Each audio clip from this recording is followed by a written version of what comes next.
Kadapa TDP అధ్యక్ష పదవి విషయంలో ఓ నిర్ణయానికి రాలేకపోతుందట అధిష్టానం. పాత వ్యక్తినే కంటిన్యూ చేయాలా లేక యువ నేతకు ఛాన్స్ ఇవ్వాలా అని ఆలోచనలో పడిందట.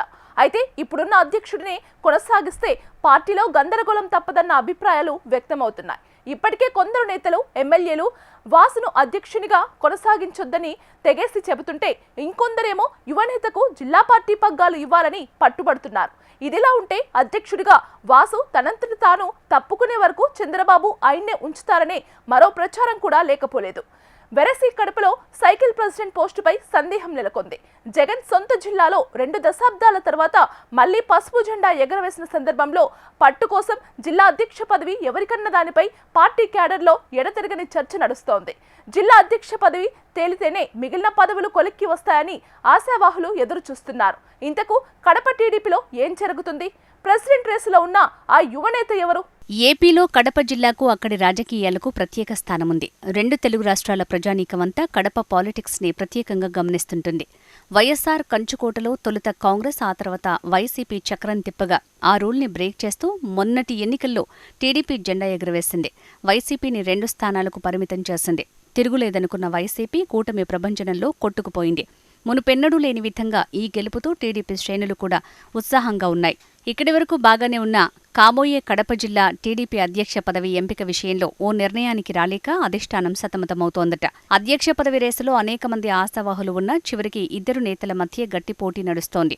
వీరిలో అధిష్టానం ఎవరిని ఎంపిక చేస్తుందన్న చర్చ ఎడతెరిపి లేకుండా నడుస్తూనే ఉంది. ప్రస్తుత టీడీపీ జిల్లా అధ్యక్షుడు శ్రీనివాసులు రెడ్డికి 2024 ఎన్నికల్లో కడప పార్లమెంటు స్థానానికి టీడీపీ అభ్యర్థిగా పోటీ చేసిన యువనేత భూమేష్ రెడ్డి మధ్య ప్రెసిడెంట్ పోటీ నడుస్తోంది.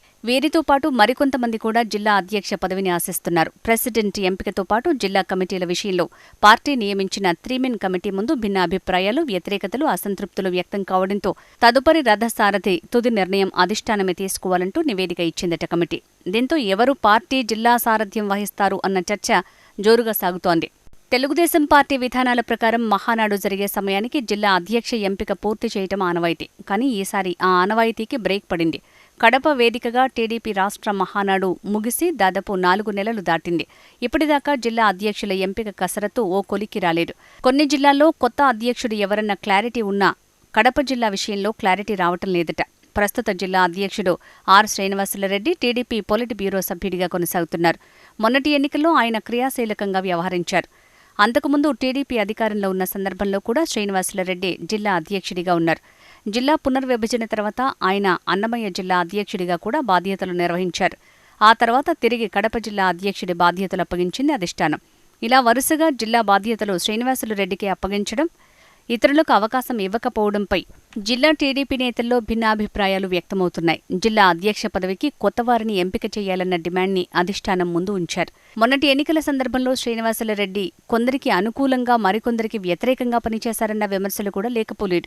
నియోజకవర్గాల్లో వర్గాలను తయారు చేసుకున్నారన్న ఆరోపణలు కూడా పెద్ద ఎత్తున వినిపించాయి. అంతేకాక కడప నియోజకవర్గం నుంచి ఎమ్మెల్యేగా శ్రీనివాసులరెడ్డి సతీమణి మాధవిరెడ్డి గెలుపొందడం, ఆమెకు విప్ ఇవ్వటం, ఆయన పొలిట్ బ్యూరో సభ్యుడిగా పార్టీలో క్రియాశీలకంగా ఉండటంతో పదవులు, అధికారం అంతా ఒక కుటుంబం చేతికేనా అంటూ నేతలు పెదవి విరుస్తున్నారట. అంతేగాక ఎవరికీ జోడు పదవులు ఇవ్వకూడదన్న టీడీపీ జాతీయ కార్యదర్శి లోకేష్ విధానం కూడా శ్రీనివాసులరెడ్డి ఎంపిక విషయంలో అడ్డంగా మారుతోందన్న చర్చ నడుస్తోంది. అయితే పార్టీ అధినేత చంద్రబాబుతో శ్రీనివాసులరెడ్డికి ఉన్న సాన్నిహిత్యం, సంబంధాల కారణంగా తిరిగి ఆయనకే అధ్యక్ష పదవి అప్పగిస్తారన్న ధీమాలో ఉన్నారట. అందుకే అసమ్మతి వ్యక్తమైన తమకు వ్యతిరేకంగా గుంపు కట్టిన డోంట్ కేర్ అన్న భావనతో ఉన్నారట. ఎవరేమన్నా తానే జిల్లా అధ్యక్షుడు అన్న ధీమాతో ఉన్నారట శ్రీనివాసులరెడ్డి. రాష్ట్ర ప్రభుత్వం ఇటీవల టీడీపీ జిల్లా పార్టీ కార్యాలయం కోసం స్థలం కేటాయించింది. ఎవరు జిల్లా అధ్యక్షుడిగా ఉంటారో వారే నిర్మాణ బాధ్యతను చూసుకోవాలి. 3-4 కోట్లకు పైనే ఖర్చయ్యే వ్యవహారం అది. మిగిలిన నేతలు తలో చెయ్యి వేసే అవకాశం లేదనే టాక్ నడుస్తోంది. ఈ అంశం కూడా ప్రధానం కావడంతో శ్రీనివాసులరెడ్డి తాను జిల్లా పార్టీ నిర్మాణం పూర్తి చేస్తానని అధిష్టానానికి హామీ ఇచ్చారట. ఇప్పటిదాకా అద్దె భవనంలో టీడీపీ జిల్లా కార్యాలయం నడిపారు. ఒక దశలో అద్దె చెల్లించలేక ఇంటి యజమాని తాళాలు వేసిన పరిస్థితి. ఇలా జిల్లా పార్టీ కార్యాలయం జిల్లా అధ్యక్ష పదవికి లింక్ ఉందన్న ప్రచారం జరుగుతోంది. జిల్లా అధ్యక్ష రేసులో బలంగా వినిపిస్తున్న పేరు Jammalamadugu TDP incharge Bhupesh Reddy. BJP, TDP, Janasena పొత్తులో భాగంగా టీడీపీ సీటును బీజేపీకి కేటాయించడంతో కడప ఎంపీ స్థానానికి విధిలేని పరిస్థితుల్లో పోటీ చేశారు. భూమేష్ రెడ్డి 2 పర్యాయాలుగా జమ్మలమడుగు నియోజకవర్గం నుంచి పోటీ చేయాలని రేసులో ఉండటం బాబాయ్ ఆదినారాయణ రెడ్డి కారణంగా పోటీ చేయలేని పరిస్థితి. చివరికి బాబాయ్ బీజేపీలోకి పోయినా పొత్తు రూపంలో భూపేష్ అడ్డంకులు ఎదుర్కొన్నారు. అయితే ప్రెసిడెంట్ రేసులో శ్రీనివాసులరెడ్డికి పోటీ రాకుండా ఉండేందుకు వచ్చే ఎన్నికల్లో భూపేష్ పోటీ చేస్తారని జమ్మలమడుగు ఎమ్మెల్యే భూపేష్ బాబాయ్ ఆదినారాయణ రెడ్డి ప్రకటన చేశారని జమ్మలమడుగు టీడీపీలో గుసగుసలు వినిపిస్తున్నాయి. దీని వెనుక కూడా శ్రీనివాసులరెడ్డి హస్తం ఉందా అన్న అనుమానాలు వ్యక్తమవుతున్నాయి. జమ్మలమడుగు టీడీపీ ఇన్ఛార్జిగా ఉన్న భూపేష్ రెడ్డి జిల్లా అధ్యక్షుడైతే శ్రీనివాసులరెడ్డి ఆధిపత్యానికి బ్రేకులు వేసినట్టే అని కొందరు రాజకీయ విశ్లేషకులు అభిప్రాయపడుతున్నారు. జిల్లా అధ్యక్షుడు పార్టీ పదవుల ఎంపిక కోసం ఏర్పాటైన త్రిసభ్య కమిటీ ఆశావహుల నుంచి దరఖాస్తులు తీసుకుంది. పార్టీ నేతల నుంచి అభిప్రాయాలు తీసుకుంది. ఇలాంటి టఫ్ పరిస్థితుల మధ్య జిల్లా అధ్యక్షుడి ఎంపికలో పార్టీ అధిష్టానం ఏ ఫార్ములాను అమలు చేస్తుందో వేచి చూడాలి. కార్యకర్తల అభిష్టానానికి అనుగుణంగా జిల్లా అధ్యక్షుడిని నిర్ణయిస్తారా లేక తమ మనసులో ఉన్న వ్యక్తినే ప్రకటిస్తారా అన్నది వేచి చూడాలి.